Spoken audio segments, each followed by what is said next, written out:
Deep in the Colorado Rockies, where cell towers can't reach and the nearest neighbor lives 20 miles away, Jake Morrison wielded his axe with the precision of a man who'd learned survival the hard way. The abandoned cabin before him was more than rotting wood and broken dreams.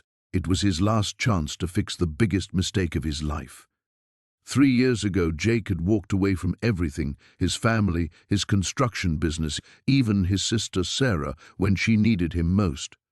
Now, a decorated army engineer turned hermit, he possessed skills that could transform this crumbling shelter into something magical. But Sarah didn't know he existed up here.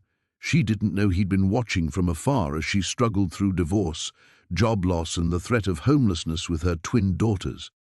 The race was on.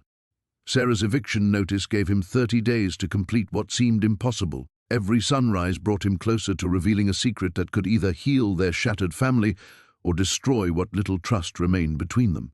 But would his sister's reaction be worth the risk he was taking? Before we jump back in, tell us where you're tuning in from. And if this story touches you, make sure you're subscribed, because tomorrow I've saved something extra special for you.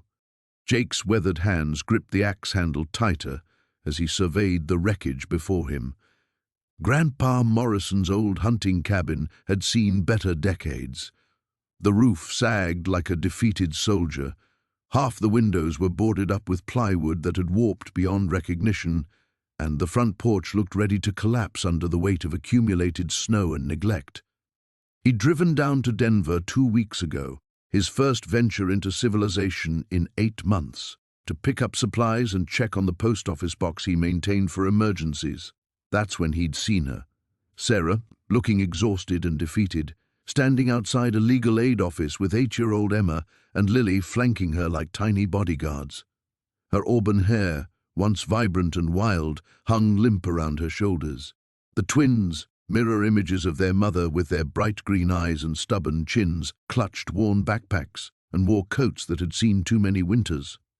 Jake had ducked behind his truck, heart hammering against his ribs like a trapped bird. He'd wanted to approach them, to wrap his sister in the hug she'd deserved 3 years ago when her husband walked out. Instead, he'd followed at a distance, watching as she struggled with paperwork at the courthouse, as she counted crumpled bills at the grocery store, as she knelt down to comfort Emma when the little girl asked if they'd have to sleep in the car again. That night, Jake had broken into his old construction office, technically still his, since he'd never officially dissolved the business, and accessed the county records database. The eviction notice was there in black and white, 30 days to vacate the premises due to non-payment of rent. Sarah's landlord had already filed the paperwork to seize her belongings. The cabin had been empty for 15 years, ever since Grandpa Morrison passed. Their parents had inherited it, but never bothered with the upkeep, eventually forgetting it existed as they pursued their retirement dreams in Florida. Jake had been the only one to visit regularly as a kid, learning to fish in the crystal-clear stream that ran 50 yards from the front door, helping his grandfather split wood and repair the stone chimney. Now, swinging his axe in practice strokes, Jake began dismantling the rotted sections of the front wall. Each impact sent vibrations through his shoulders, but the physical pain felt good, a counterweight to the guilt that had been eating him alive since he'd walked away from everything. He'd left because he couldn't bear to watch Sarah's marriage crumble, knowing he'd introduced her to Marcus in the first place. Jake had hired Marcus as a subcontractor, vouched for him when Sarah expressed interest, even served as best man at their wedding. When Marcus started showing his true colors, the gambling, the drinking, the way he belittled Sarah's dreams of becoming a teacher, Jake had tried to intervene. The confrontation had ended with Marcus threatening to take the twins and disappear if Jake didn't back off. So Jake had backed off completely, sold his house, closed his business, and retreated to a one-room cabin he'd built with his own hands in a valley so remote that eagles outnumbered humans. He'd told himself Sarah was better off without his interference, that she was strong enough to handle Marcus on her own. He'd been wrong about a lot of things. The morning sun climbed higher, warming Jake's back as he worked. He had detailed plans sketched out on graph paper back at his own cabin. new support beams, upgraded electrical, a modernized kitchen, 2 bedrooms that would be perfect for growing girls. The project would require every skill he'd learned in the Army Corps of Engineers and 15 years of construction work. Most importantly, it would require him to trust that Sarah might forgive him for disappearing when she needed him most. Because in 30 days, he'd have to leave a key and a letter, hoping his sister would understand that love sometimes looked like a renovated cabin in the middle of nowhere. The morning air bit sharp against Jake's face as he made his way down the familiar deer path, his boots crunching through frost-crusted leaves. The letter from his sister sat folded in his jacket pocket, its words burned into his memory after reading it 3 times the night before. 30 days to vacate. The phrase echoed with each step he took toward the valley below. He hadn't spoken to Sarah in 5 years, not since their father's funeral, when harsh words about responsibility and abandonment had driven a wedge between them that seemed impossible to bridge. She'd accused him of running away to his mountain sanctuary while she dealt with their aging parents alone.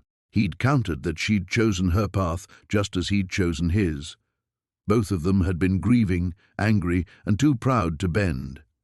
Now, as he descended toward the old logging road that would take him to town, Jake felt the familiar knot of anxiety that came with leaving his solitude behind. The world below moved too fast, demanded too much, asked questions he didn't want to answer. But the image of Sarah's children, Emma and Lily, girls he'd only seen in Christmas photos, facing homelessness, pushed him forward. The rusted mailbox at the end of his property line came into view, and Jake paused to examine the letter that had started this all. No return address, but he recognized Sarah's handwriting immediately. She must have gotten his address from their cousin Beth, the only family member who still kept in touch with both of them. The letter itself was brief, matter-of-fact, asking if he knew anything about their grandfather's old cabin up near Whisper Creek. She mentioned she'd heard it might still be standing, wondered if it could be salvaged. Between the lines, Jake read desperation. He'd driven past the cabin site just last month during one of his supply runs to the hardware store. The structure was still there, barely, its roof partially collapsed and walls weathered to silver gray. Blackberry vines had claimed the front porch, and a family of raccoons had taken up residence in what used to be the kitchen. But the foundation was solid stone, built by their great-grandfather's hands nearly a century ago. The bones were good. Jake's truck protested as he turned the key, engine coughing to life after sitting unused for 2 weeks. He'd need supplies, lumber, roofing materials, tools to replace the ones that had rusted beyond use. More importantly, he'd need to work fast and quietly. If Sarah discovered what he was planning before he was ready, she'd either try to stop him out of pride or insist on helping when she clearly had enough on her plate. The drive to Millbrook took 45 minutes on winding mountain roads. The town hadn't changed much since his last visit. Same cluster of businesses around the central square, same faded welcome sign promising authentic mountain charm. Jake parked outside Henderson's hardware, steeling himself for the inevitable questions from Earl Henderson, who'd known him since childhood and never missed an opportunity to comment on his hermit lifestyle. The bell above the door chimed as he entered, and Earl's weathered face lit up with surprised recognition. "Jake Mattis, well, I'll be damned. Thought maybe the bears had finally gotten you up there." "Still breathing, Earl." Jake grabbed a shopping cart, hoping to keep the conversation brief. "What brings you down from your castle in the clouds?" "Let me guess. Generator trouble again?" "Actually, I'm looking at a construction project. Need to rebuild a cabin roof, maybe replace some wall sections." Jake pulled out a rough list he'd scribbled during the drive down. Earl's eyebrows rose with interest. "Building or fixing?" "Fixing up the old Mattis place near Whisper Creek." "You remember it? Your grandfather's cabin?" "Hell yes, I remember. Used to buy supplies from me for that place back when you were knee-high to a grasshopper. Surprised it's still standing after all these years." Jake nodded, studying his list to avoid Earl's curious gaze. "Think it's worth saving?" "With the right work, sure. That foundation's solid as bedrock. Your great-grandfather knew what he was doing. Roof's probably your biggest challenge, and you'll want to check for rot damage before you start hanging drywall." Earl paused, clearly fishing for more information. "This for you? Or you planning to sell?" "Family project," Jake said simply, loading his cart with 2x4s. They worked through the list in comfortable silence after that, Earl's professional instincts taking over. By the time Jake loaded the last bundle of shingles into his truck bed, the afternoon sun was already casting long shadows across the parking lot. As he drove back up the mountain, Jake felt something he hadn't experienced in years, purpose beyond simple survival. The cabin would need more than materials and labor. It would need the kind of hope he'd forgotten how to build. The morning sun cast long shadows through the towering pines as Marcus shouldered his worn canvas pack and began the trek down the mountain. His boots found familiar purchase on the rocky trail he'd carved through years of solitary wandering, but today each step felt weighted with purpose beyond his usual supply runs to town. 3 miles down, the path forked toward Millbrook, and Marcus paused at the weathered signpost his grandfather had erected decades ago. The paint had long since peeled away, leaving only ghost letters that spelled directions to places that seemed as distant as other worlds. He'd avoided the town for months, preferring the company of ravens and wind to the sideways glances and whispered conversations that followed him through the streets. But Sarah's face haunted him now, the hollow exhaustion in her eyes, the way her shoulders curved inward as if bracing against invisible blows. The children's laughter he'd heard through the window seemed fragile, desperate, like birdsong before a storm. The general store sat on Main Street like a relic from another era, its wooden floors creaking under his weight as Marcus pushed through the screen door. Betty Morrison looked up from behind the counter, her eyebrows rising slightly at his unexpected appearance.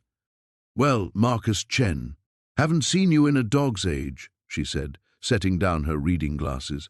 "Running low on supplies already?" He nodded toward the hardware section in the back. "Need some things, tools, building materials." Betty's curiosity was practically tangible, but she'd learned over the years not to pry too deeply into the mountain man's business. Still, her eyes followed him as he gathered items with unusual specificity. Roofing nails, wood stain, replacement window panes, even a small can of cheerful yellow paint. "Planning some improvements up there?" she ventured as she tallied his purchases. Marcus grunted non-committally, counting out bills from a leather wallet soft with age. The money represented months of selling handcrafted furniture to antique dealers in the valley, pieces that commanded high prices for their rustic authenticity. He'd never had much use for the cash beyond basic necessities, but now it felt like salvation. "You know," Betty said, lowering her voice conspiratorially, "heard Sarah Whitmore's been having some troubles. Real shame about her situation with those sweet babies." Marcus's hands stilled over the counter. "What kind of troubles?" "Lost her job at the diner last month when it changed ownership. New folks brought in their own people." Betty shook her head sadly. "And with rent going up everywhere, well, it's tough for a single mother these days." The weight in Marcus's chest grew heavier. He'd known things were bad, but the timeline was accelerating faster than he'd realized. Every day spent renovating the cabin was another day Sarah faced uncertainty, another night she probably lay awake calculating impossible math between expenses and empty pockets. Loading his truck with supplies, Marcus caught sight of a familiar figure across the street. Sarah emerged from the bank, her posture defeated, clutching an envelope that likely contained news she'd been dreading. She paused on the sidewalk, one hand pressed to her forehead, and for a moment she looked so much like their mother that Marcus felt his breath catch. He wanted to call out, to cross the street and tell her everything would be all right, that help was coming. Instead, he remained frozen behind his truck's tailgate, separated from her by more than just asphalt and traffic.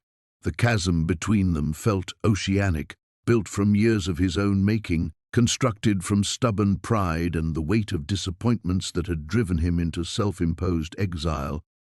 Sarah straightened her shoulders, tucked the envelope into her purse, and walked toward the library where Emma was attending story time. Even from this distance, Marcus could see her gathering strength, preparing to smile for her children, to be their anchor when her own moorings felt uncertain. The drive to the old cabin took him through familiar territory, made strange by the weight of memory. He'd avoided this place for years, unable to face the ghosts that lingered in its abandoned rooms. Their grandfather's property sat nestled in a grove of ancient oaks, the cabin itself barely visible beneath invasive vines and accumulated debris. But as Marcus parked and surveyed the damage with fresh eyes, he saw past the decay to the bones of something beautiful. The foundation was solid, the roof structurally sound despite missing shingles. The wraparound porch that had hosted countless summer evenings still retained its welcoming embrace, even beneath layers of fallen leaves and neglect. Rolling up his sleeves, Marcus began the work of resurrection. Each board he replaced, each window he cleaned, felt like an act of faith, not just in the building's potential, but in the possibility of redemption. He was betting everything on the chance that love could bridge the distance he'd created, that Sarah would understand the gift he was building from lumber and longing, and the desperate hope that families could heal.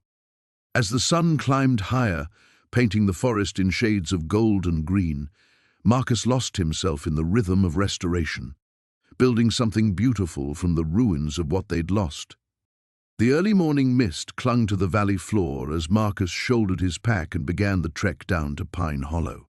He'd spent most of the night planning his approach, studying the old property survey maps his grandfather had kept in a dusty shoebox. The cabin sat on 12 acres of prime mountain land, accessible by an overgrown logging road that hadn't seen traffic in over a decade. His boots crunched through frost-covered leaves as he descended the familiar trail. The last time he'd walked this path, he'd been 17 and furious, storming away from everything that had once meant home. Now, 20 years later, the forest felt both foreign and achingly familiar, like returning to a childhood bedroom that had been left untouched. The first glimpse of the cabin through the bare November branches made his chest tighten. What had once been a proud mountain home now sagged under the weight of neglect. The front porch listed dangerously to one side, its support beam rotted through. Shingles had blown off the roof in patches, leaving dark wounds where rain and snow had found their way inside. Vines crawled up the stone chimney, and the windows that weren't broken were so dirty they looked black. Marcus dropped his pack on what remained of the front steps and pulled out his notebook. He'd learned the value of methodical planning during his years in construction, before he'd retreated to his mountain sanctuary. List the problems, prioritize by necessity, work the plan. It was the only way to tackle something this overwhelming without drowning in the enormity of it. Foundation first. He walked the perimeter of the cabin, noting where the stone foundation had shifted and cracked. The southeast corner had settled badly, probably from water damage.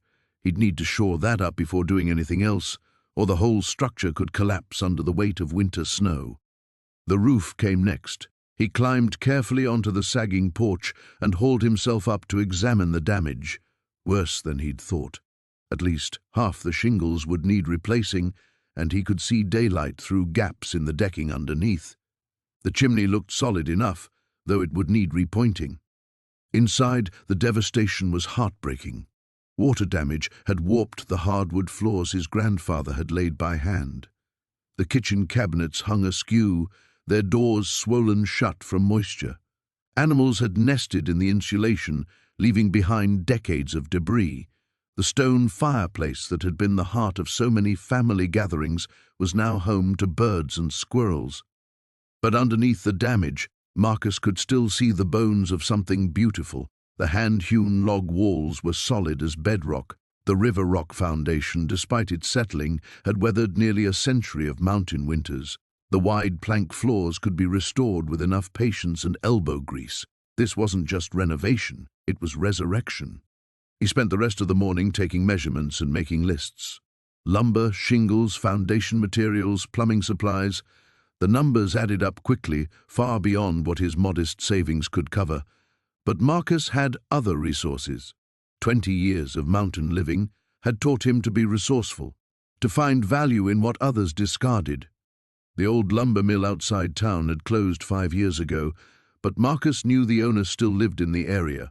Salvaged wood might work for the interior repairs. His nearest neighbor, Jake Patterson, ran a small excavation business and might be willing to trade labor for some of the firewood Marcus had been stockpiling. There were ways to make this work without involving banks or paperwork that might trace back to him. By noon, he had a plan. 6 weeks to make the cabin livable. Not perfect. That would take months, but safe and warm enough for Sarah and her children to weather the holidays while they figured out their next steps. He'd focus on the essentials: a sound roof, a working foundation, heat, and basic plumbing. As he packed up his tools, Marcus caught sight of something that made him pause. Carved into the doorframe, barely visible under layers of grime and weather, were the height marks his grandmother had made to track her grandchildren's growth. Sarah's name was there, measured annually from age 5 to 15. His own marks stopped abruptly at 17. He traced the faint lines with his finger, remembering his grandmother's gentle hands guiding him to stand straight against the frame.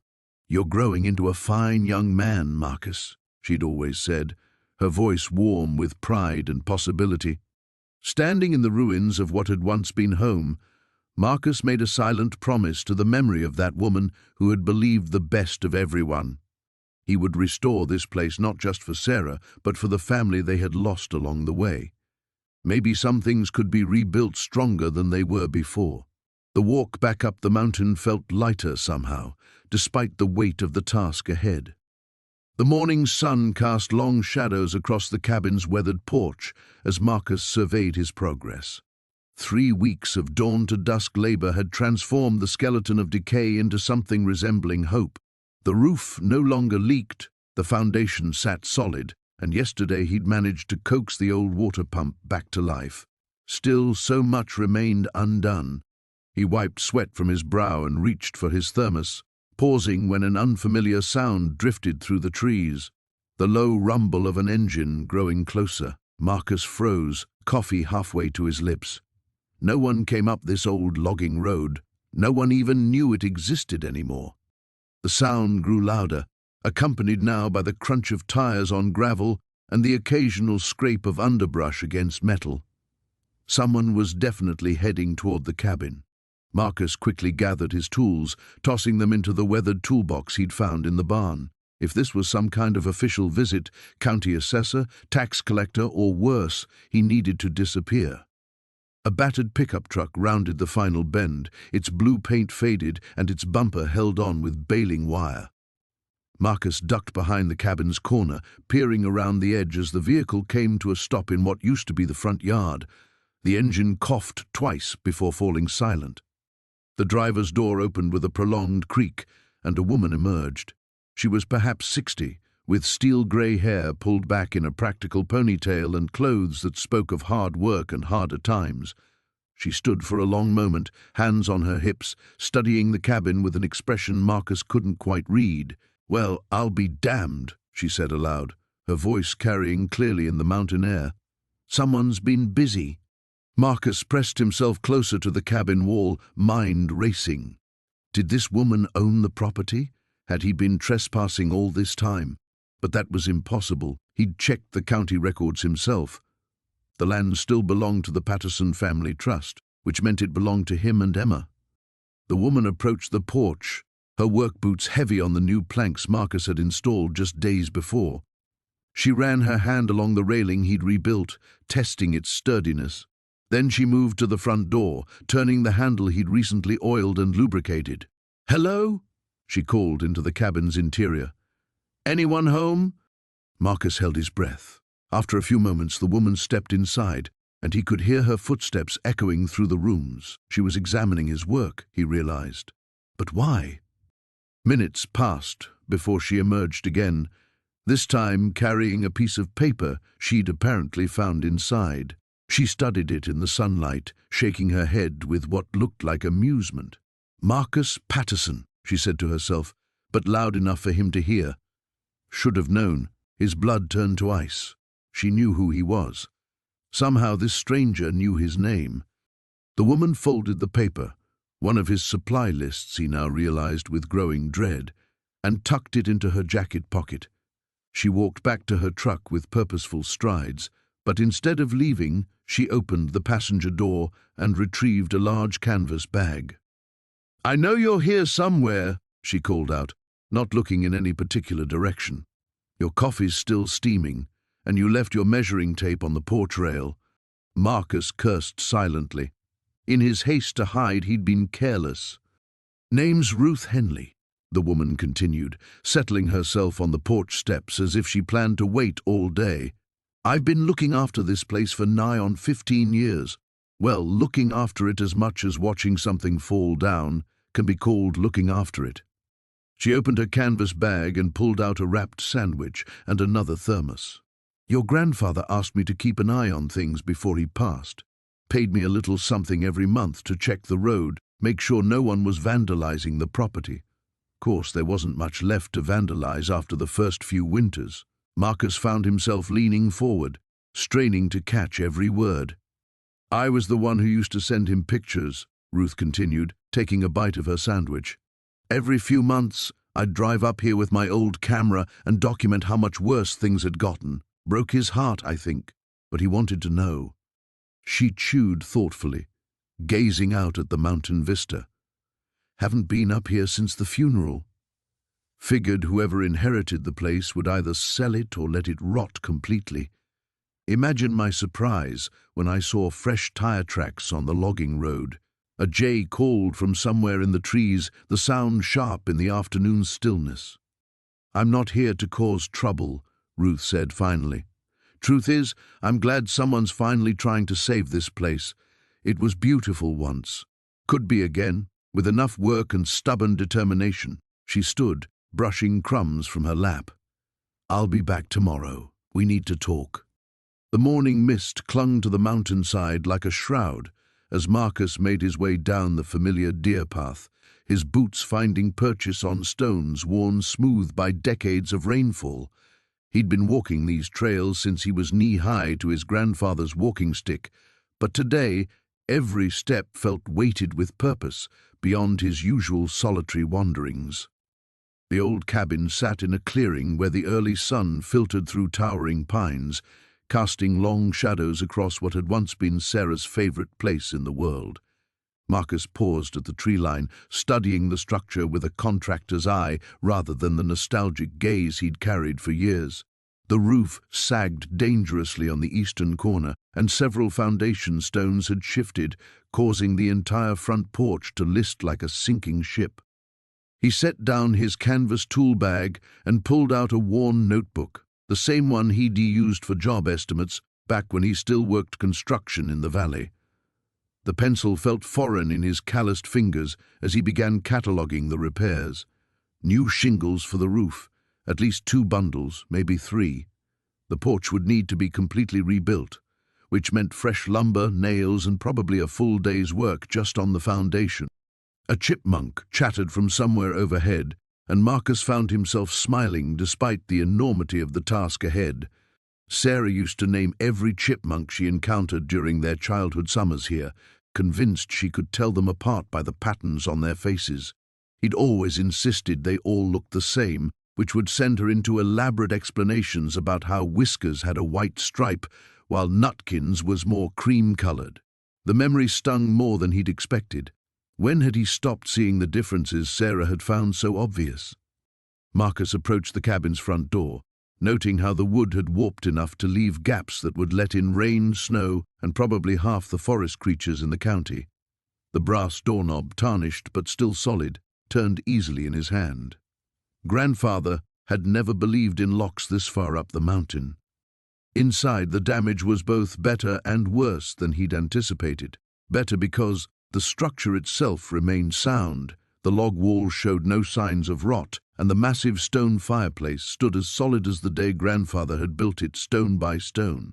Worse because 20 years of neglect had left everything else in shambles. Mouse droppings covered every surface, old leaves had blown in through broken windows, and something had built a nest in what used to be Sarah's favorite reading corner. He walked slowly through the 2 main rooms, his footsteps echoing in the emptiness. Here was the kitchen table where they'd played countless games of checkers during rainy afternoons. There, the window seat where Sarah would curl up with whatever book she'd brought from town, reading aloud sometimes when she thought he wasn't listening. The bedroom where they'd whispered ghost stories until grandfather's gentle snoring from the loft assured them it was safe to finally sleep. Every corner held a fragment of the life they'd shared before everything changed, before their parents died, before the lawyers and the custody battles, and the terrible day when 12-year-old Sarah was taken away to live with relatives in the city, while 15-year-old Marcus stayed behind with grandfather, both of them too proud and too hurt to fight the decision. The loft ladder creaked ominously when he tested it, adding another item to his growing list. Up in the small space under the eaves, he found grandfather's old trunk, still secured with the brass padlock that had always sparked their curiosity as children. They'd never dared ask what treasures or secrets it contained, and grandfather had never volunteered the information. Marcus ran his thumb along the smooth metal, wondering if Sarah remembered their whispered theories about what lay hidden inside. Love letters from a mysterious woman? Maps to buried treasure? The deed to some fantastic inheritance that would make them rich beyond imagination? A sudden gust of wind rattled the cabin's bones, reminding him that nostalgia wouldn't repair rotted window frames or replace missing shingles. He climbed back down, already calculating how long the work would take if he pushed hard. 3 weeks, maybe 4 if the weather didn't cooperate. The first priority was making the place weatherproof before the autumn rains began in earnest. After that, he could focus on the details that would transform this relic back into a home where 2 children could run and play and discover the same magic that had once made every summer here feel like an adventure. He shouldered his tool bag and headed back up the mountain to collect supplies, his mind already racing through everything he'd need to haul down before nightfall. Behind him, the cabin waited in patient silence, ready to shelter new dreams and heal old wounds, just as it had always done for the generations of their family who'd called this wild place home. The morning sun cast long shadows across the cabin's weathered exterior as Marcus examined his handiwork from the past week. The roof no longer sagged, the foundation stones sat level and secure, and fresh chinking sealed the gaps between logs. But standing back, he realized the real work was just beginning. Inside, decades of neglect had left their mark. Water stains bloomed across the wooden walls like dark flowers, and the floorboards creaked ominously under his weight. The stone fireplace, once the heart of the home, was choked with debris and bird nests. Marcus rolled up his sleeves and began the painstaking process of bringing the cabin back to life. He started with the floors, prying up the most damaged boards and replacing them with lumber he'd cut and seasoned himself over the years. Each plank had to be measured, cut, and fitted by hand. The rhythmic sound of his plane shaving wood echoed through the mountains, a meditation that helped quiet the doubts creeping into his mind. What if Sarah didn't want his help? What if she saw this as another attempt by their family to control her life? The questions gnawed at him as he worked, but he pushed them aside. This wasn't about control, it was about giving her choices she didn't have before. By midday, sweat soaked his flannel shirt despite the cool mountain air. He paused to drink from his water bottle and noticed movement at the forest's edge. A doe and her fawn picked their way delicately toward the small stream that ran behind the cabin. The sight reminded him of Sarah as a child, always gentle with the wild creatures that wandered near their grandfather's place. She used to leave apple cores and carrot scraps for the deer, much to their grandfather's amused exasperation. The memory sparked an idea. Marcus walked to where the old vegetable garden once flourished, now overgrown with weeds and saplings. Sarah's children would need fresh food, and nothing beat homegrown vegetables. The growing season was still young enough to plant hardy crops that could sustain a family through winter. He spent the afternoon clearing the garden plot, his hands remembering the feel of rich mountain soil. Their grandfather had taught them both to garden here, showing Sarah how to plant seeds in straight rows while Marcus learned to build trellises for climbing beans. The old man had believed that working the earth connected people to something larger than themselves. As evening approached, Marcus returned to the cabin's interior. The fireplace demanded attention. It would be crucial for heating and cooking. He climbed onto the roof to inspect the chimney, finding it structurally sound but blocked. Working carefully, he cleared years of accumulated debris, sending startled bats spiraling into the twilight. Back inside, he built a small test fire, watching smoke rise cleanly up the chimney.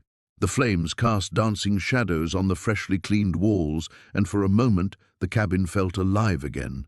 He could almost hear the echo of childhood laughter, smell their grandmother's cornbread baking in the Dutch oven.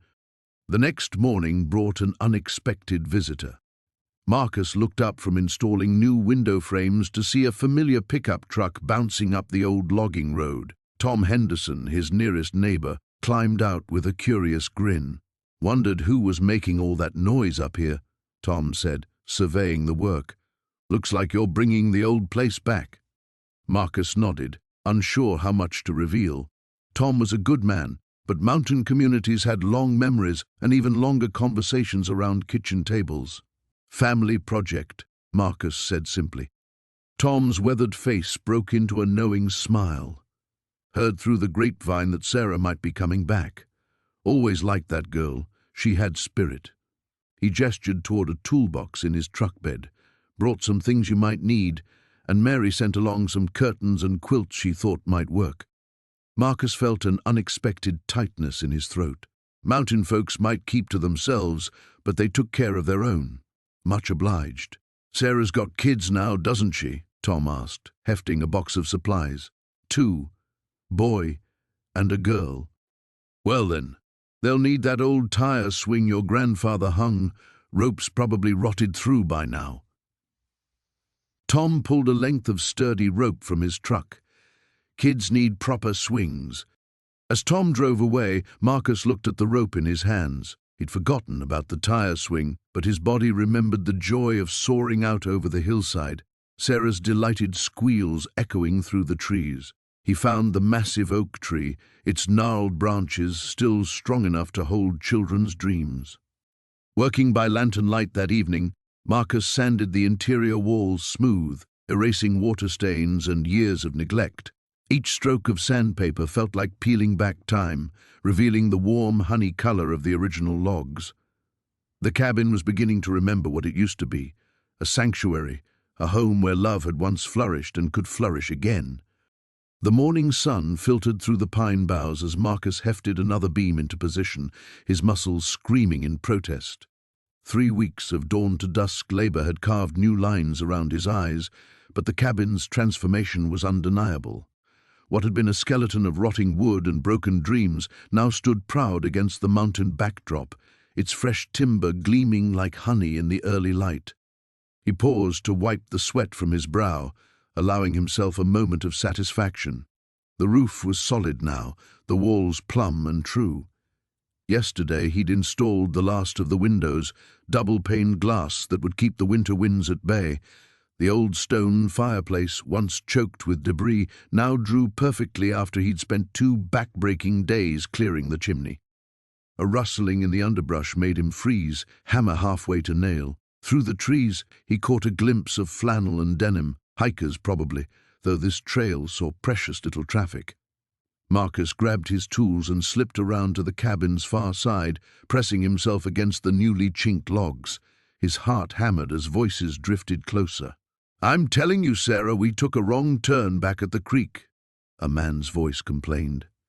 "The map says there should be an old homestead around here somewhere," a woman replied, slightly breathless. "My grandmother used to talk about it, said it was built by some hermit back in the 30s. Marcus held his breath as their footsteps crunched through the fallen leaves, coming dangerously close to his hiding spot. If they discovered the restored cabin, word would spread. Mountain communities were small, gossip traveled fast, and it wouldn't be long before someone connected him to the project. "Look at that!" the woman gasped, and Marcus's stomach dropped. "It's beautiful. Doesn't look abandoned to me," the man observed. "Someone's been doing serious work here." Marcus closed his eyes, cursing silently. Through a gap in the logs, he watched the couple circle the cabin. the woman running her hands along the smooth timber walls with obvious admiration. "The craftsmanship is incredible," she murmured. "Look at these joints, not a nail in sight, just perfect dovetails." Despite his anxiety, Marcus felt a flicker of pride. Those joints had taken him days to cut properly, each one fitted with the precision his grandfather had taught him decades ago. "We should go," the man said uneasily. "Whoever's doing this might not appreciate visitors." The woman nodded reluctantly, casting one last lingering look at the cabin before they disappeared back into the forest. Marcus remained frozen against the wall until their voices faded completely, then slumped with relief. Too close. He needed to be more careful, work only when he was certain no one else was around. The thought of discovery sent anxiety crawling up his spine, not just because it would expose his secret, but because it might somehow reach Rebecca before everything was ready. He thought of her constantly now as he worked, imagining her face when she first saw the cabin. Would she remember the summers they'd spent here as children, chasing fireflies while their grandfather told stories on the front porch? Would she recognize the care he'd put into every detail, from the hand-carved window trim to the rebuilt stone steps? The interior still needed work. He'd framed out 2 small bedrooms upstairs for the children, with windows positioned to catch the morning light. The main room downstairs would serve as kitchen, dining and living area, centered around the massive fireplace that had been the cabin's original heart. Yesterday he'd driven to 3 different towns to buy furniture, a kitchen table with matching chairs, beds for all 3 of them, a sofa that would fit through the narrow doorway. Everything waited in his own cabin, ready to be transported once the interior was complete. The hardest part had been the kitchen. Marcus knew nothing about what Rebecca might need or want, so he'd found himself standing helplessly in the appliance store, overwhelmed by choices. Finally, a saleswoman had taken pity on him. "Cooking for a family?" she'd asked kindly. "My sister," he'd admitted, "and her kids." She'd guided him through the selection process. A modest refrigerator, a reliable stove, cabinets that would maximize the limited space. He'd written a check that made his savings account considerably lighter, but Rebecca needed a real home, not just shelter. As the afternoon wore on, Marcus focused on the finishing touches that would make the cabin truly livable. He installed the bathroom fixtures he'd hauled up the mountain piece by piece, connected the propane lines for the stove, and tested the hand pump that would draw water from the restored well. Each completed task brought him closer to the moment he'd been both anticipating and dreading, the moment when he'd have to find a way to guide Rebecca here without revealing his involvement. He still had no clear plan for that final step, but somehow it would work out. It had to. The sound of hammering echoed through the valley as dawn broke over the mountains. Marcus had been working since before sunrise, his breath visible in the crisp morning air as he secured the last of the new shingles to the cabin's roof. Below him, the structure that had been little more than a shell just weeks ago now stood transformed, walls repaired, windows replaced, and a front porch that welcomed visitors rather than warned them away. He climbed down the ladder, wiping sweat from his forehead despite the cool temperature. The physical exhaustion felt good, familiar in a way that the emotional turmoil of recent weeks had not. Every board he'd replaced, every nail he'd driven, had been an act of faith. Faith that Sarah would accept this gift. Faith that his niece and nephew would find sanctuary here, and perhaps most difficult of all, faith that he could bridge the chasm that 20 years of silence had carved between him and his sister. The interior work remained, but the bones of the place were solid now. As he pushed open the front door, Marcus was struck by how the morning light filled the main room through the new windows. He could almost hear the echoes of their childhood here, his grandfather's booming laugh, Sarah's delighted squeals as she chased fireflies on summer evenings, their mother humming while she prepared meals in the small kitchen. Those memories had been buried so deep he'd almost convinced himself they didn't exist anymore. But working on the cabin had unearthed them, one painful and beautiful piece at a time. He understood now why Sarah had asked about this place. It represented something their fractured family had lost long before their parents died, the feeling of belonging somewhere, of being unconditionally welcome. A truck engine in the distance made him freeze. Through the window he watched a familiar pickup wind its way up the mountain road. Tom Bradley, right on schedule with the furniture delivery. Marcus had driven 3 towns over to find pieces that would suit a family, a sturdy kitchen table, chairs that could withstand the enthusiasm of children, a couch where stories might be read and confidences shared. "Morning, Marcus," Tom called out as he parked near the cabin. "Got everything you ordered, plus that extra surprise you asked for." They worked together to unload the furniture, Tom asking no questions about why the hermit of Pine Ridge was suddenly furnishing a home. Small towns thrived on mysteries, but they also respected boundaries, and Tom Bradley understood both truths intimately. "That rocking chair belonged to my grandmother," Tom mentioned as they carried it onto the porch. "When you described what you were looking for, I knew it needed to come here. She'd have liked knowing it was going to a family with little ones." Marcus ran his hand along the smooth armrest, imagining Sarah sitting here in the evenings, watching her children play in the yard. "What do I owe you for it?" "Nothing extra. Some things aren't for sale, they're for passing on." Tom's weathered face crinkled into a smile. "Besides, I've got a feeling this place is going to see some happiness again. It's been too quiet up here for too long." After Tom left, Marcus stood in the furnished cabin and felt something shift inside his chest. The space looked lived in now, ready for the chaos and warmth that children brought to any home. He'd installed safety latches on the cabinets, secured loose electrical outlets, and even built a small bookshelf at child height near the fireplace. The afternoon brought Sarah's landlord's voice on his phone, gruff and impatient. "Henderson? You said you'd have an answer about the property by today." "The deal's off," Marcus said, surprising himself with how easily the words came. "I'm not interested in buying rental properties." "What? But you seemed—" "I changed my mind. Thanks for your time." He hung up before the man could respond, then immediately dialed another number. His lawyer, Janet Mills, answered on the second ring. "I need you to set up a trust," Marcus said without preamble. "For my sister and her children. I want to transfer ownership of our grandfather's cabin to them, but I need it done quietly. Sarah can't know it's coming from me." "Marcus, are you sure about this? That property has been in your family for generations." "Exactly, and it needs to stay that way." As evening approached, he made one final inspection of the cabin.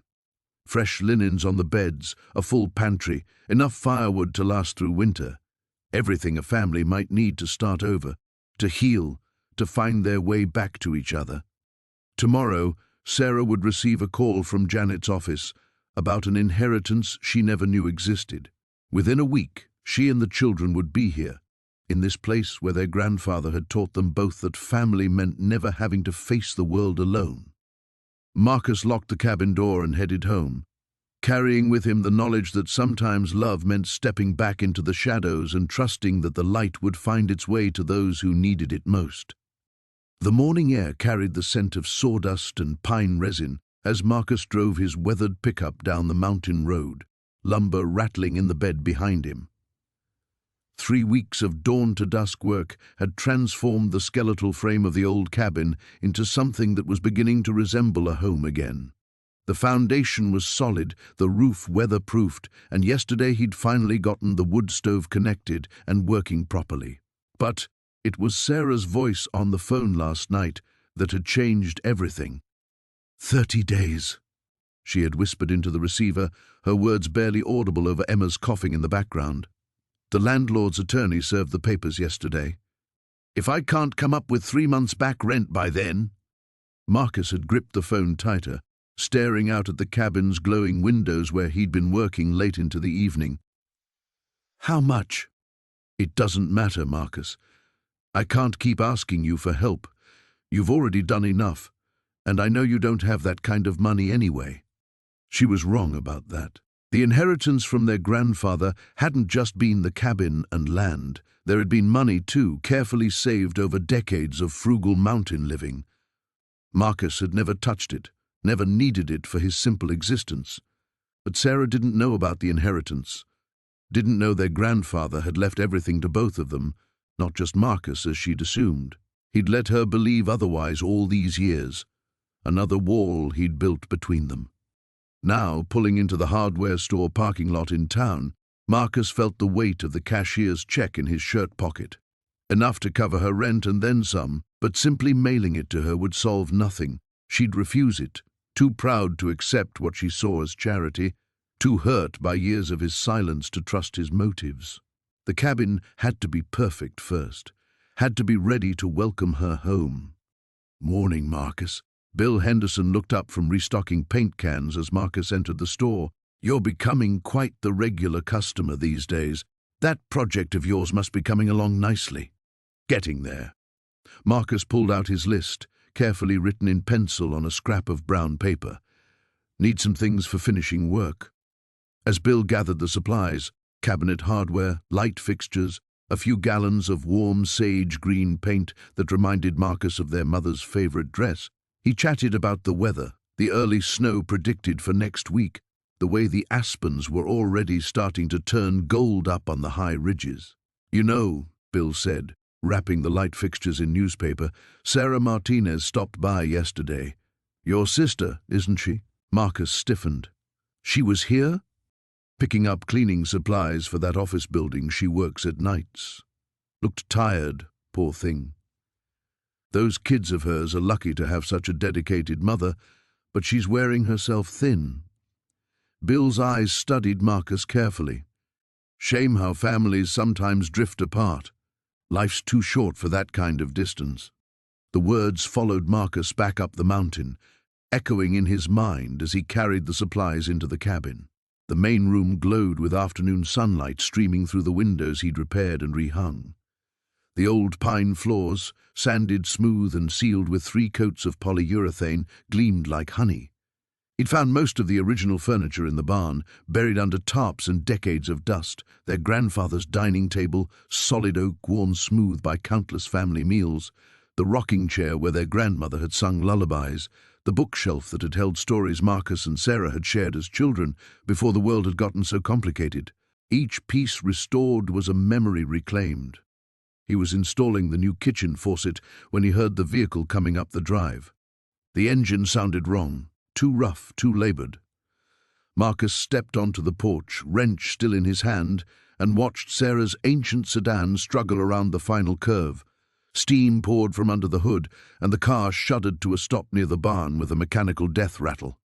Sarah climbed out slowly, staring at the steaming engine with the defeated expression of someone for whom this was simply the latest in a long series of disasters.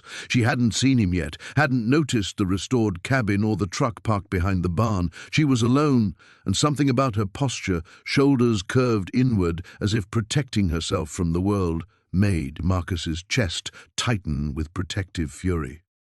She'd come to their grandfather's place. Even after all these years, even thinking it was abandoned and worthless, she'd driven up here when everything else was falling apart. Marcus stepped back into the shadows of the porch, watching as Sarah walked slowly toward the cabin. Her eyes were fixed on the ground, and she hadn't yet realized that the broken-down structure she remembered had been transformed. In a few more steps, she would look up and see what he'd built for her, see that she wasn't as alone as she believed. The morning light filtered through the cabin windows as Sarah sat at the kitchen table, her hands wrapped around a steaming mug of coffee. The children were still asleep in their beds, exhausted from yesterday's exploration of the property.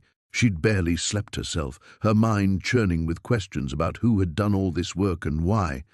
A soft knock at the door interrupted her thoughts. Through the window, she saw a woman about her age with graying hair and kind eyes, holding a covered dish. "Good morning," the woman said when Sarah opened the door. "I'm Margaret Chen from down the valley. I brought you some fresh muffins. Welcome home." Sarah blinked in surprise. "Thank you, that's very kind, but I'm not sure what you mean by home. We're just visiting." Margaret's smile was knowing. "Your grandfather used to talk about you all the time. You have his eyes. He was so proud of his granddaughter in the city, always worried about you and the little ones. You knew my grandfather? Oh, yes. Henry was a dear friend. We all were heartbroken when he passed, but thrilled when we heard someone was fixing up the old place. Margaret paused, studying Sarah's confused expression. You didn't know about the work being done? Before Sarah could respond, the sound of footsteps on the porch announced another arrival. A tall, bearded man in work clothes appeared, carrying a toolbox. Morning, ladies. I'm Jake Patterson. Just wanted to check on the water pressure in the kitchen sink. We had some issues with the line connection yesterday. Sarah stared at him. We? Who's we? Jake's expression grew uncertain. Well, that is... He glanced at Margaret, who raised her eyebrows encouragingly. Look, ma'am, I think there are some things you need to know. Margaret nodded. Jake, maybe it's time we told her about Thomas. The name hit Sarah like a physical blow. She gripped the doorframe, her coffee mug forgotten in her other hand. Thomas? My brother Thomas? He's been working on this place for months, Jake said quietly. Hired half the town to help at one point or another. Paid good money, too. Insisted everything be perfect. Sarah's legs felt weak. She sank into the nearest chair, her mind reeling. That's impossible. Thomas lives somewhere up in the mountains. We haven't spoken in years. He's been watching over you longer than you think, Margaret said gently, settling into the chair across from her. He knew about the eviction notice before you even told anyone. Had us monitoring the situation in town. The groceries, Sarah whispered, pieces clicking into place. The anonymous payment to the landlord that bought us an extra month. That was him? Jake nodded. And the job interview your boss mentioned got moved up? Thomas drove down to the city, had a conversation with some people. Man's got connections you wouldn't expect. Emma appeared in the doorway, rubbing her eyes. Mommy, who are these people? Sarah pulled her daughter close, her emotions threatening to overwhelm her. These are friends, sweetheart. They're friends of Uncle Thomas. The uncle we've never met? Emma asked with 8-year-old directness. Margaret chuckled. Oh, but he's met you, dear. He's got pictures. Sarah looked up sharply. Pictures? He comes to town sometimes, always asking how you're doing. Mrs. Henderson at the post office has a cousin in your neighborhood. She sends Thomas photos from the children's school events, birthday parties at the park. Margaret's voice was warm. He knows Emma lost her first tooth last month and that Daniel can finally ride his bike without training wheels. Tears spilled down Sarah's cheeks.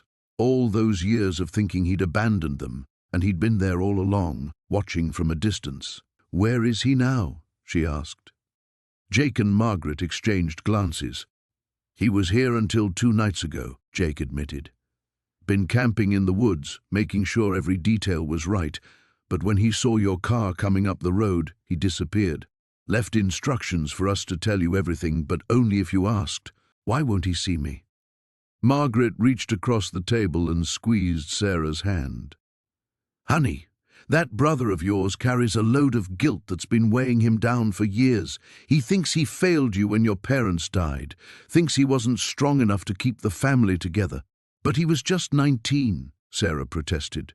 We were all grieving, all lost. Try telling him that, Jake said. Man's stubborn as a mule. But Sarah, he loves you and those kids more than his own life. This cabin, all this work, it's his way of saying what he can't bring himself to say face to face. Sarah looked around the room, seeing it now with new eyes. Every repair, every thoughtful touch, every careful restoration was a love letter from the brother she'd thought was lost to her forever. How do I find him? Margaret smiled. You don't need to find him, dear. He's never really left. The morning mist clung to the valley like a shroud as Marcus made his final inspection of the cabin. 3 months of backbreaking work had transformed the crumbling structure into something that would have made their grandfather proud. Every board he'd replaced, every shingle he'd nailed, every window he'd de-restored carried the weight of his hope that Sarah would forgive him. He ran his calloused fingers along the porch railing he'd carved by hand, remembering how Sarah used to sit there as a child, her legs dangling over the edge while she told him elaborate stories about the creatures living in the forest. The memory stabbed at him with unexpected sharpness. How had he let 20 years slip away? The sound of an approaching vehicle made his stomach clench. Through the trees he caught glimpses of red paint. Sarah's old Honda, the one she'd been driving since college.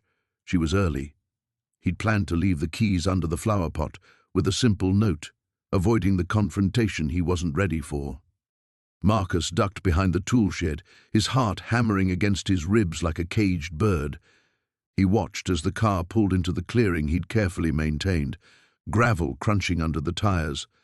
The engine died, leaving only the whisper of wind through the pines.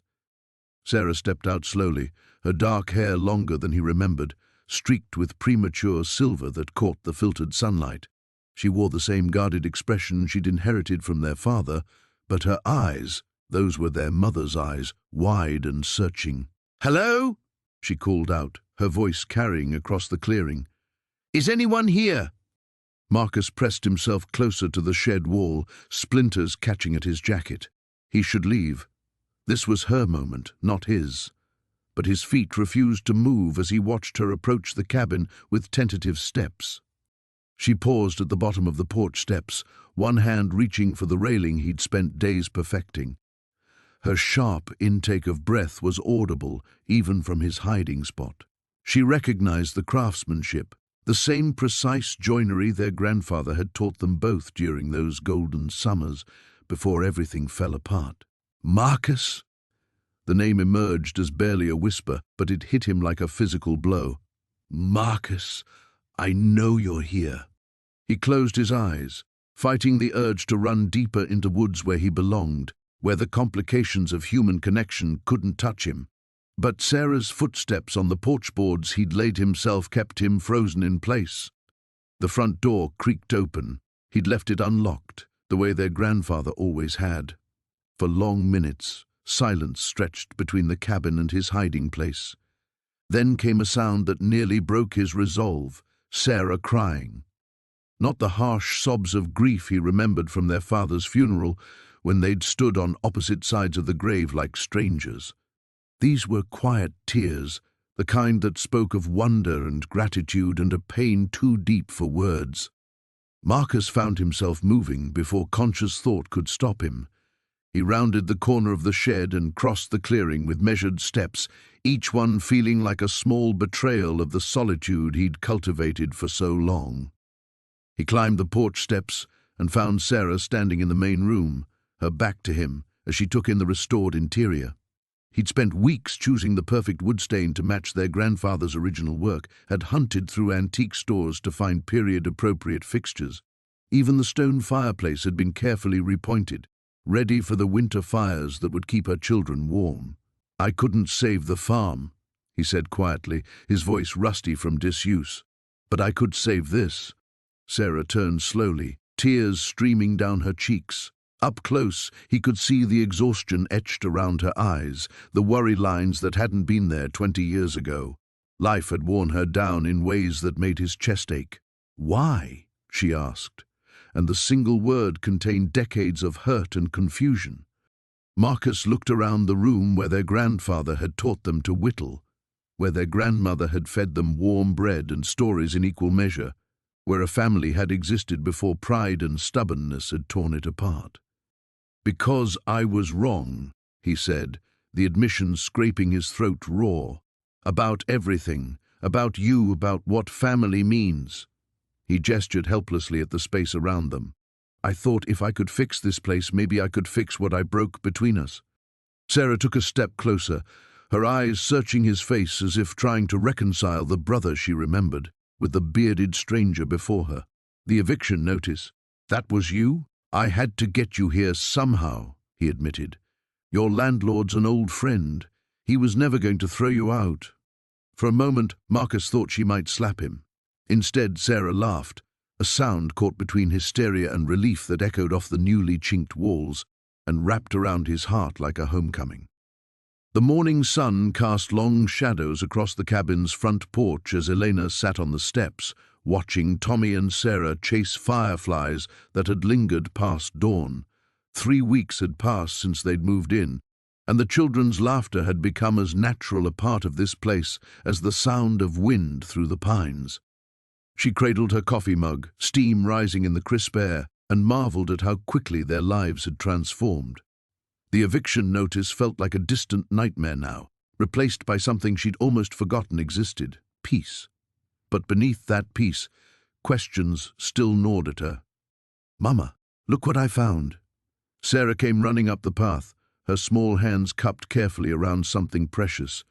She opened her palms to reveal a carved wooden bird no bigger than her thumb, detailed down to tiny feathers etched along its wings. Elena took the delicate carving, turning it over in her fingers. The craftsmanship was exquisite, the wood smooth from careful attention. "Where did you find this, sweetheart?" "By the big oak tree. There's more stuff buried in the leaves." Tommy came bounding over, his pockets bulging. He dumped his treasures on the porch beside Elena: more wooden carvings, a small wooden top, and what looked like a tiny furniture set meant for a dollhouse. Elena's breath caught. She recognized this work. These weren't random lost items or forgotten toys. Someone had made these with love, with the same attention to detail she remembered from her childhood. Her grandfather had been skilled with his hands, but these pieces showed a different style, more refined somehow. "Kids, stay close to the cabin today, okay? Don't wander too far into the woods." As the children played with their newfound treasures, Elena walked to the oak tree where Sarah had made her discovery. Kneeling in the fallen leaves, she brushed away layers of forest debris. More carvings emerged: animals, birds, even tiny human figures. Some were clearly old, weathered by seasons of exposure, but others looked newer, as if they'd been placed recently. Her phone buzzed with a text from her friend Janet. "How are you settling in? Still can't believe someone just left you a fully renovated cabin. You're the luckiest person alive." Lucky. Elena stared at the word. Was it luck, or something else entirely? That evening, after the children were asleep, she sat on the porch with her laptop, researching property records and old news articles about the area. What she found made her heart race. The cabin hadn't just been abandoned and mysteriously renovated. Someone had purchased it from the county tax office 6 months ago. The buyer's name was listed as J.R. Holdings LLC. Her grandfather's name had been Jonas Ray. Elena's hands shook as she dug deeper, following digital breadcrumbs that seemed to lead nowhere and everywhere at once. LLC filings, contractor licenses, supply orders, all pointing to a ghost who'd orchestrated everything from the shadows. A sound from the forest made her look up. There, at the edge of the clearing where moonlight met shadow, she glimpsed a figure, tall, broad-shouldered, standing perfectly still, watching. "Hello?" she called out, standing slowly. The figure didn't move, didn't respond. Elena took a step forward, then another. "I know you're there. I know you've been helping us." A twig snapped, and the shadow melted back into the darkness between the trees. Elena's heart hammered, but not from fear, from recognition. Something in the figure's stance, the way he held his shoulders, triggered a memory so old she'd almost forgotten it. A boy who'd stood the same way, defensive yet protective, the summer before everything fell apart. She walked to the spot where the figure had been, finding only a small wooden carving sitting on a fallen log. A cabin, perfect in every detail, surrounded by tiny carved figures of a woman and 2 children. Back inside, Elena pulled out a box of old photographs she'd brought from their apartment. She flipped through images until she found what she was looking for: a family gathering from 25 years ago. There, standing apart from the group, was a teenage boy she'd barely known, her father's sister's son, who'd lived with them briefly one summer. Jacob, the quiet boy who'd carved little animals for her when she was small, who'd disappeared after the family fight that split everyone apart, who'd been as much a victim of their family's dysfunction as she had been. Elena stared at the photograph, then at the carved cabin in her hands. The boy in the picture had the same shoulders as the shadow in the forest. A brother. Not by blood, but by the bonds that had mattered when they were children. Jacob, who'd apparently never forgotten her. even when she'd forgotten him. She walked to the window facing the forest and pressed her palm against the glass. "Thank you," she whispered to the darkness. "But you don't have to hide anymore."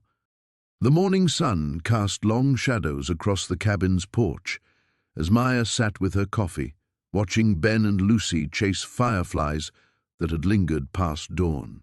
3 weeks had passed since they'd moved in, and the children had adapted to mountain life with an ease that both surprised and delighted her. Ben had learned to identify bird calls, while Lucy had appointed herself guardian of a family of chipmunks that lived beneath the front steps. Maya had fallen into a rhythm too, morning coffee on the porch, afternoons exploring the surrounding forest with the children, evenings reading by the restored stone fireplace. The silence that had once felt oppressive in their cramped apartment now felt restorative. But questions still gnawed at her, particularly about the mysterious benefactor who had made this sanctuary possible. She was lost in thought when movement at the forest's edge caught her eye. A figure emerged from between the towering pines, and Maya's breath caught in her throat.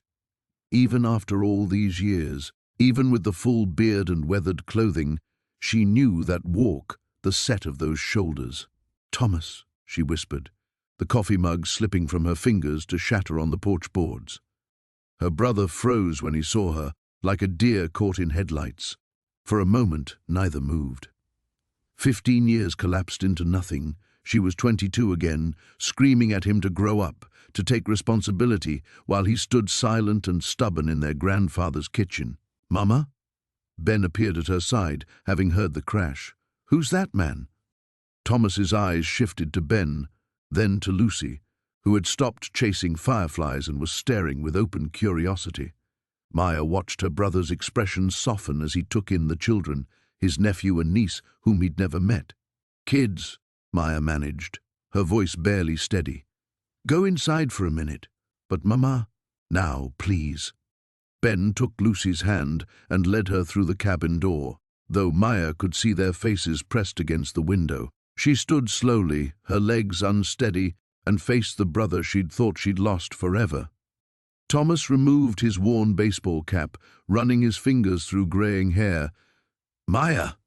His voice was deeper than she remembered, roughened by years of solitude. "It was you." The pieces fell into place with startling clarity. "You fixed this place. You arranged everything." He nodded once, unable to meet her eyes. "Heard about your situation through Mrs. Henderson at the post office. She mentioned you might lose your apartment. How long have you been keeping tabs on me?" "Since you moved to Millbrook." He shifted uncomfortably. "I never meant for you to know. I just wanted to make sure you and the kids had somewhere safe." Maya felt 15 years of anger and hurt rising in her chest. "You wanted to make sure? Where were you when I was working 2 jobs to put myself through nursing school? Where were you when David died and I was falling apart? Where were you when—" Her voice cracked, and she had to stop. "I know." Thomas's voice was quiet but steady. "I know I wasn't there when you needed me. I know I let you down in every way that mattered. Then why now? Why this elaborate scheme instead of just talking to me?" Thomas finally looked at her directly, and she was startled by the pain she saw in his eyes. "Because I was a coward. Because 15 years ago you were right about everything you said. I was selfish and irresponsible, and I hurt everyone who tried to care about me. Including you, especially you." Maya wrapped her arms around herself, fighting the urge to either scream at him or collapse entirely. "I waited for you to call. After Grandpa's funeral, after David died, when Ben was born, I kept thinking you'd reach out. I wanted to. God, Maya, you have no idea how many times I started to call or drive down to see you. But what could I offer? I was living in a falling-down shack, barely keeping myself together. You had built this whole life, became a nurse, had these beautiful kids. What right did I have to show up and disrupt that? The right of being my brother," Maya said, and her voice broke on the last word. They stood in silence, the morning air heavy between them. From inside the cabin, she could hear Ben whispering to Lucy, probably trying to explain what was happening. "They're beautiful," Thomas said softly, glancing toward the window. Ben looks like David. Lucy has your stubborn chin. Despite everything, Maya felt a smile tug at her lips. She's definitely got the Harper family determination. Listen, Thomas said, taking a step back toward the forest. I don't want to complicate your life. The cabin's yours, no strings attached. The deed's already been transferred. I just wanted to see with my own eyes that you were safe here. Thomas, wait. Maya's voice stopped him. Don't you dare disappear for another 15 years. We need to talk, really talk. He turned back, hope flickering in his weathered features. Are you sure? Maya looked at the cabin, their grandfather's cabin, lovingly restored by hands she'd once known as well as her own, then back at her brother. I'm sure. The morning sun cast long shadows through the pines as Sarah made her way down the familiar path to the cabin. 3 weeks had passed since she'd moved in with Emma and Jake, and the mountain had begun to feel like home in ways she'd forgotten were possible. The children's laughter echoed from the clearing ahead, where they were helping their mysterious benefactor, the man they'd taken to calling Mountain Jack, stack firewood for winter. She paused at the tree line, watching the scene unfold.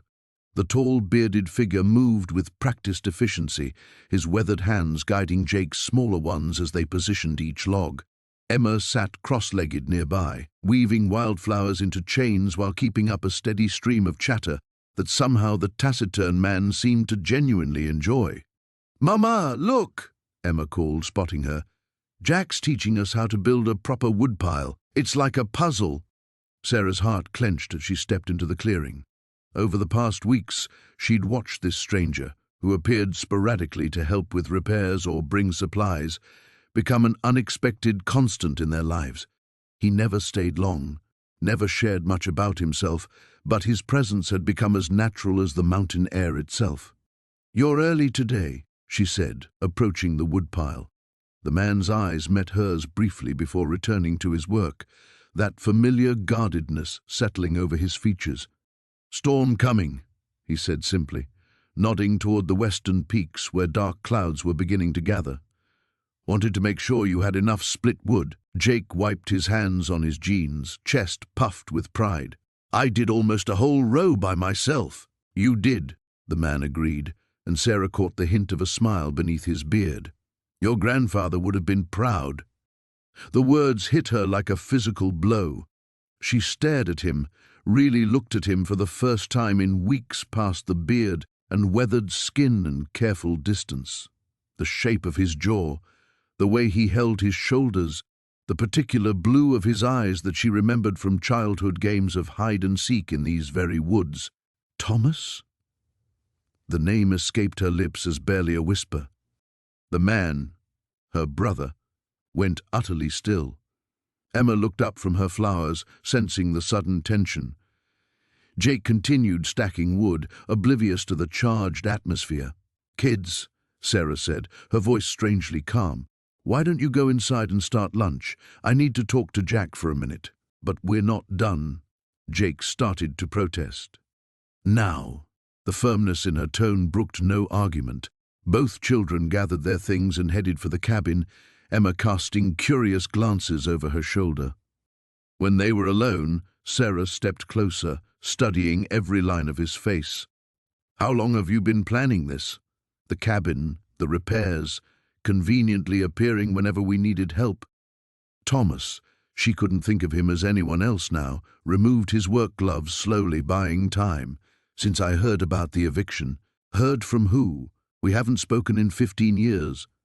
Mrs. Chen at the grocery store. She mentioned it to Bill Morrison, who told half the town. He met her eyes finally, and she saw pain there, old and deep. "I couldn't let you lose everything again." "Again?" The word came out sharp, angry. "You mean like when you lost everything? When you disappeared without a word after Grandpa's funeral?" His jaw tightened. "I didn't disappear. I came here. You ran away. From me, from your family, from everything that mattered." "I ran away from my failures." The words exploded from him with 15 years of pent-up anguish. from watching everything I touched turn to ash, from knowing that everyone I was supposed to protect ended up worse for having me around. Sarah staggered back as if he'd struck her. Is that what you thought? That I blamed you for Dad leaving? For Mom's drinking? Didn't you? His voice broke slightly. I was supposed to be the man of the house. I was supposed to fix things, and instead I just made everything worse. You were 17 years old, Thomas. 17. You were just a kid trying to hold together a family that was already broken. They stood facing each other across the woodpile, 15 years of hurt and misunderstanding stretching between them like a chasm. In the distance, thunder rumbled, and the first fat raindrops began to fall. I've been watching you, he said quietly. These past weeks. You're an amazing mother, Sarah. Strong in ways I never learned to be. I didn't want to complicate your life by letting me know my brother was alive and cared enough to save us. Tears mixed with raindrops on her cheeks. By giving my children a chance to know their uncle. The storm broke overhead with sudden fury, sending them both running for the cabin's covered porch. But as they stood there, breathing hard and dripping wet, something had shifted between them. The careful distance Thomas had maintained was crumbling, and for the first time in 15 years, Sarah glimpsed the brother she'd lost. The sound of tires on gravel woke Marcus from his restless sleep on the cabin's front porch. Dawn was just breaking over the mountains, painting the sky in soft pastels, and he'd been dozing in the old rocking chair he'd repaired weeks ago. His heart hammered as he recognized the rumble of Sarah's aging Honda. This was it. After months of secret work, sleepless nights, and more hope than he'd allowed himself in years, she was here. Marcus stood quickly, smoothing down his flannel shirt and running a hand through his hair. He'd cleaned up for this moment, trimmed his beard, washed his clothes, even bought new boots. But now, watching her car round the final bend, he wondered if he should disappear into the woods, let her discover everything without having to face him. The car stopped 50 yards away. Through the windshield, he could see Sarah's silhouette, perfectly still. She wasn't getting out. She was just staring. Marcus understood. The last time she'd seen this place, it had been a collapsing ruin, windows broken, roof caved in, nature reclaiming what their grandfather had built with his own hands. Now the cabin stood proud again, its log walls gleaming with fresh chinking, new windows reflecting the morning light, smoke curling from the chimney he'd rebuilt stone by stone. The car door finally opened. Sarah stepped out slowly, her hand covering her mouth, her eyes wide with disbelief. She took a few hesitant steps toward the cabin, then stopped, shaking her head as if trying to wake from a dream. "How?" she whispered, though she was still too far away for him to hear. He read the word on her lips. Behind her, the back doors opened, and Emma and Jake tumbled out, their voices carrying clearly in the mountain air. "Mom, is this really ours?" Emma asked, her 8-year-old voice filled with wonder. "It's like a fairy tale house," Jake exclaimed, already running toward the front steps. Sarah called after him, but her voice was shaky. She walked forward like someone navigating a minefield of emotions.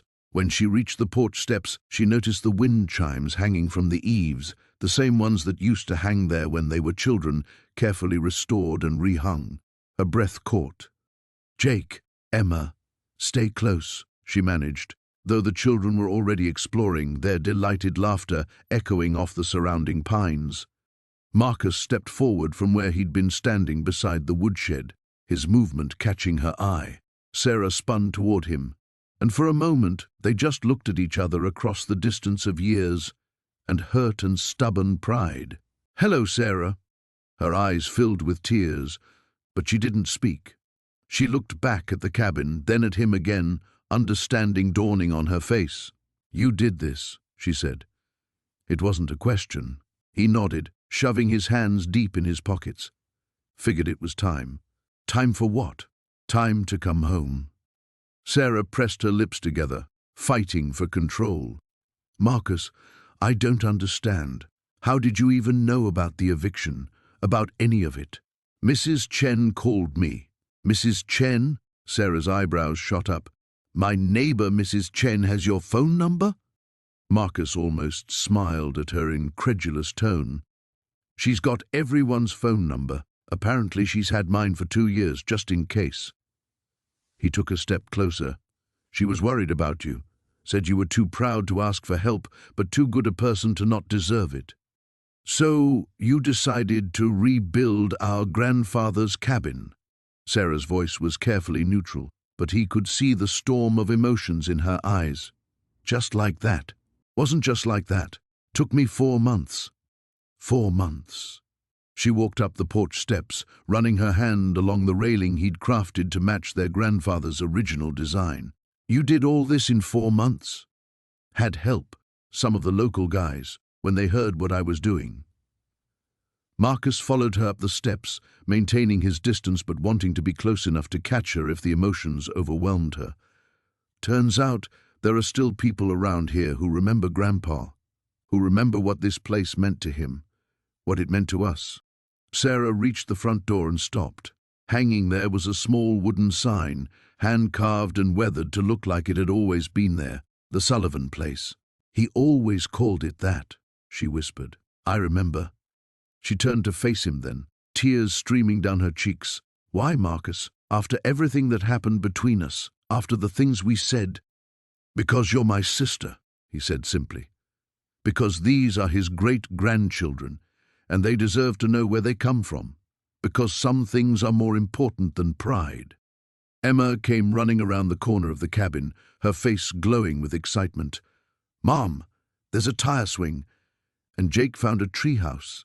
Sarah wiped her eyes quickly, trying to compose herself for her children, but when she looked at Marcus again, something had shifted in her expression. The walls weren't completely down, but there were cracks now. Cracks that let the light in. The morning light filtered through the cabin windows as Sarah stirred awake, momentarily disoriented by the unfamiliar warmth surrounding her. The events of the previous day rushed back, the discovery of the restored cabin, the revelation about Marcus, and the overwhelming emotions that had kept her awake long into the night. She could hear quiet voices from the kitchen and the soft clatter of dishes. Pulling on her sweater, she padded barefoot down the hallway to find Marcus at the stove, flipping pancakes while Emma and Jake sat at the handcrafted table, already dressed and animated with excitement. The scene was so domestic, so natural, that it made her chest tighten with unexpected longing. Mom! Emma bounced in her chair. Uncle Marcus is making pancakes shaped like animals. Look, this one's a bear. Marcus glanced over his shoulder, his expression cautious but hopeful. I hope you don't mind. They were up early, and I thought... It's fine, Sarah said softly, accepting the mug of coffee he offered. Their fingers brushed as she took it, and neither pulled away immediately. Thank you. Jake held up a fork triumphantly. I helped crack the eggs, only got a little shell in them. The easy laughter that followed felt like a small miracle. Sarah settled into the chair across from Marcus, studying his weathered hands as he cut Jake's pancakes into smaller pieces. These were the same hands that had built furniture, repaired the roof, and somehow transformed their grandfather's crumbling cabin into a home worthy of their childhood memories. We should talk, she said quietly, meeting his eyes. He nodded, understanding passing between them. Kids, why don't you explore the loft after breakfast? I left some books up there, and there might be a surprise or two hidden around. Emma's eyes widened. What kind of surprise? The kind you have to look for, Marcus replied, with a conspiratorial wink. As the children thundered up the stairs, their excited chatter echoing from above, an intimate quiet settled over the kitchen. Marcus refilled their coffee cups, his movements deliberate and careful. How long did this take you? Sarah asked, gesturing around the transformed space. About 4 months. I started right after I heard about your situation. He sat across from her, his large frame making the chair seem delicate. I know you have questions. Sarah wrapped her hands around her mug, drawing strength from its warmth. Why didn't you just call me? Why all the secrecy? Marcus was quiet for a long moment, staring into his coffee. Because I wasn't sure you'd want my help. Because I've been a coward for too long, and I thought maybe... Maybe actions would speak louder than words I've never been good at saying. "I missed you," she whispered, the admission surprising them both. "All these years I told myself I was angry, but really I was just hurt. When Dad died, I needed my big brother, and you disappeared." Pain flickered across his features. "I thought you blamed me for not being there when he got sick. I thought you were better off without me dragging you down. I've never been good at this, at family." "You were good at it once." Sarah's voice grew stronger. "You taught me to fish in Grandfather's Creek. You carried me on your shoulders when I got tired hiking. You scared away monsters from my bedroom. That was different. That was before I—" "Before you what? Made mistakes? Got scared? Became human?" She leaned forward, her green eyes intense.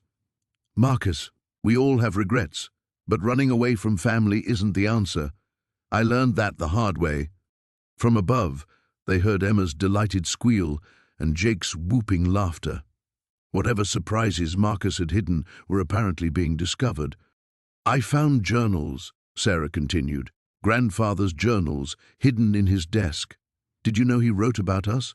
About how proud he was, how he hoped we'd always take care of each other." Marcus's jaw worked silently, emotion playing across his rugged features. "He would have loved this," she said, gesturing around the restored cabin. "Not just the craftsmanship, though it's beautiful, but what it represents. Family coming home." "I don't know how to do this," Marcus admitted, his voice rough. "I've been alone for so long." "Then we'll figure it out together." Sarah reached across the table, covering his weathered hand with hers. "The kids need their uncle, and I need my brother back." The sound of small feet thundering down the stairs interrupted them, and Emma burst into the kitchen, clutching a small wooden horse. "Look what we found! Uncle Marcus made toys." Jake followed, carrying a set of carved building blocks. Marcus cleared his throat, blinking rapidly. "Thought you might like something to play with up here." Emma threw her arms around his neck without hesitation, and Sarah watched her brother's face transform as he awkwardly returned the embrace. In that moment, she saw not the intimidating mountain man he'd become, but the gentle brother who had once bandaged her scraped knees and read her bedtime stories. Outside, snow began to fall again, but inside the restored cabin, something precious was being rebuilt. Something that had nothing to do with wood and nails, and everything to do with forgiveness and hope. The first rays of dawn painted the mountain peaks in shades of rose and gold as Sarah pulled her battered Honda into the clearing. She'd driven through the night, the eviction notice crumpled in her glove compartment, serving as both her greatest fear and final motivation. The children slept in the back seat, Emma clutching her worn stuffed rabbit while Tommy's head lolled against the window. Sarah stepped out, her legs stiff from the long drive, and froze. The cabin stood before her like something from a dream she'd forgotten she'd had. The weathered logs gleamed with fresh chinking, new windows caught the morning light, and smoke curled invitingly from the stone chimney. Wild roses climbed a rebuilt trellis beside the front door, their blooms heavy with dew. "Mama?" Emma's sleepy voice drifted from the car. "Where are we?" "I'm not sure, sweetheart," Sarah whispered, though something deep in her chest recognized this place. She'd been here before, long ago, when the world was simpler and her grandfather's laugh had echoed through these same trees.